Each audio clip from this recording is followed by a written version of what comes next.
Ren Station, Honay şəhəri Vietnamda saat 3'te qatar gələcək. Bu kimlər də burada, balacalar.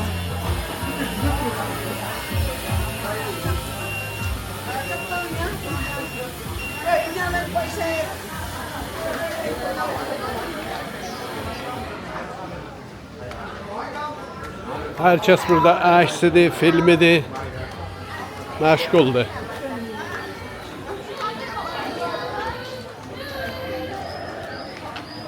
Bir saat qatarı gözətləməliyik ki, qatar gələ. Bir saat öyrəməli biz burada durmalıyıq.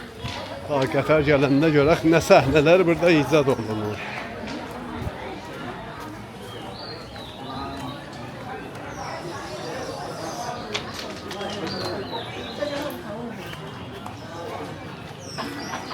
Ağada bir şeyler satır belə.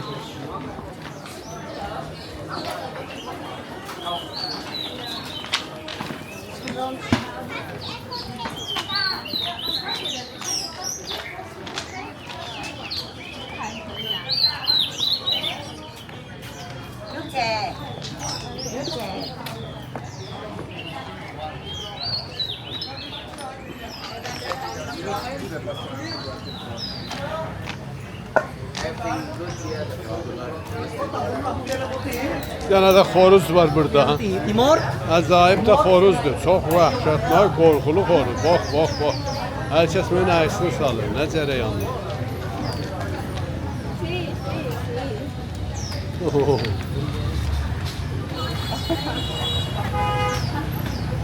Ən şuluq yerdən, şəhrin lap mərkəzi. Motor əlindəndəki yer yoxdur. Şimdi buradan Xiyabano əlinə geçmək özü bir dənə iş ki o tərəfdən də lim götürə bilər. Aha, rədd olmuşam.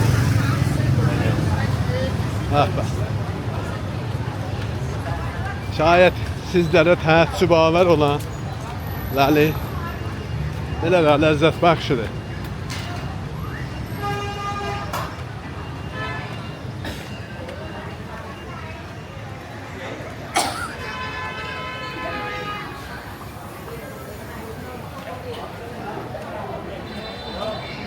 Burada da bu xanım gene bir şeyler özləri düzəldirlər, bunları gətirirlər, kart, təbrik ünvanında satırlar.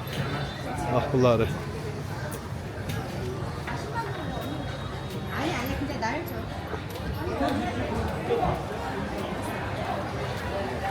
Başa baş istədim bir dənə bunun bexüsus filmi götürən. Sizlər də görəsiz. Burada təqribən çoxlu bir şeylər ucuzdular nisbət o biri məmləkətlərə görə çox fərqlidir. Çox ucuzdur. Yemək qismətidir. Hotel qismətidir. Transportudur, bu şəhərdən o şəhərə getməkdə, hava beymazat, uçaqda.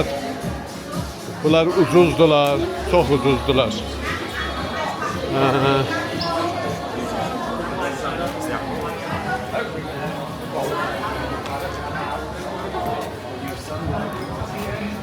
Belə restoranlar qırağında. Yəni diqqət eləsəz, Qatarın reli ilə təqribən bir metr fasiləsi yoxdur. Yəni mizlər yarım metr fasiləlidir. O Qatar gələndə görünə səhnə icad verər burada. Millət qulaqlarını tutmaq filmdə əzbəsi görmüşəm. Mən də elə buracan görməmişəm ki, nəzir olacaqdır.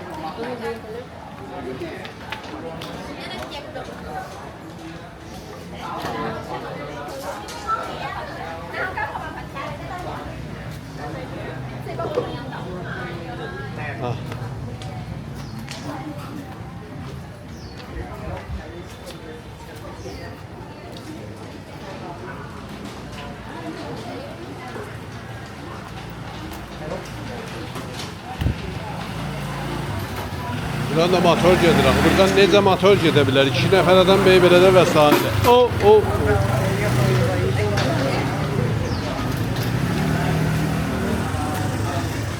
Burada yəni nəzm və inzibat da yoxdur. Yəni hər tərəfdən motor gəlib gedə bilər. Burada piyadero adında bir şey yoxdur. Piyadero var, Bəli, dükan bazarlar ora gətirib misləndə döşüblər. Hərbi sahə satırlar. Eyləm burada. Qatar gəldi. Au!